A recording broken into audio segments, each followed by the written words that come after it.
I sure hope that Jordan Poole and Andrew Wiggins can come off of their COVID list, and nobody else gets it, obviously, between now and then, and that the Suns come in nice and healthy to Warriors Suns. They have been some fun games to watch already this year. I know Devin Booker hurt himself in one of them, and the Suns still won it. I'm so looking forward to that one on Saturday.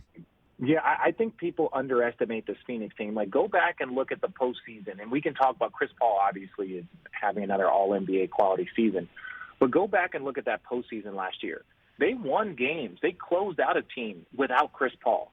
Like that, think about how hard that is to lose arguably your most important player or most veteran player during a playoff run, especially with all the young players. Chris Paul missed a couple of games, and that Phoenix Suns team still went out there and won playoff games. So to me, when I look at this Phoenix Suns versus Golden State Warriors, I don't care if it's Chris Paul out there, if Devin Booker's out there.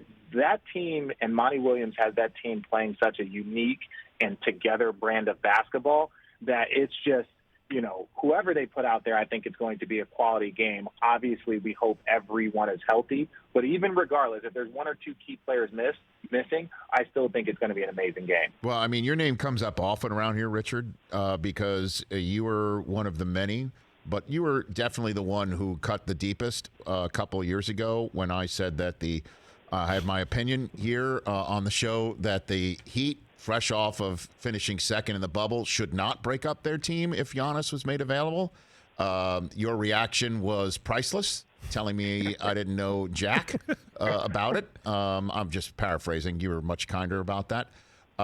So your name comes up here often. So I have to mention that I do believe I found the antidote, which was my preseason prediction: the Warriors are going to win the championship.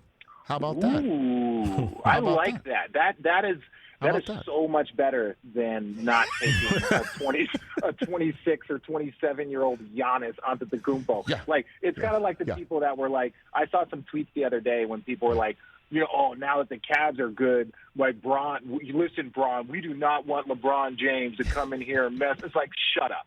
Anyone that says that, don't talk to me. What? Oh, it didn't work out well the last time? You didn't like going to 4 or 5 straight finals? You didn't like that? Shut up.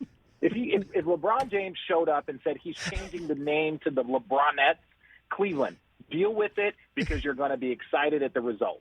But I think the Golden State Warriors have done an outstanding job of adding some veterans, bringing back Andre Iguodala. But the development, you cannot discount the amount of development that's gone on with Jordan Poole, Toscano Anderson. We're all waiting to see, what. God, what's the big fella's name? He hasn't played all damn year. Yeah, Wiseman. What Wiseman's going to bring to the table. You hope that he can have a development similar to DeAndre Ayton, where he's a great roller, possible throw into the post, space guy. But the Warriors have every component. I will say it concerns me a smidge that they were planning on having Klay Thompson available probably a week or so before Christmas Day. So he would play maybe 1 or 2 Christmas Day game or 1 or 2 games and then play on Christmas Day. And now they've pushed it back to January. So not saying that they were like a hard set date and he's regressed, but it's like he's been out for 2 years. He's been, training now for 7-8 months building up, and now they push it on a month. So, I hope that, there's no, lingering effects and that he hasn't regressed any in his timetable. Well, we're 25-6. There's no rush. You know what I mean? And you could use January, February games to get him up to speed, and then by the time April hits, off you go. And I just love watching them play. They're so selfless, and they're not selfish. And I just love that Draymond, is still a guy that so many things run through. And there's nobody that Gary Payton II will not try to dunk on, And I just love watching him play. I just think it's just terrific. It's great. Bob Myers has done an outstanding job. Like, again, we talk about that development, but, like, Gary Payton II he's been in the league. Right. Like, people make it seem like he's a 28-year-old guy.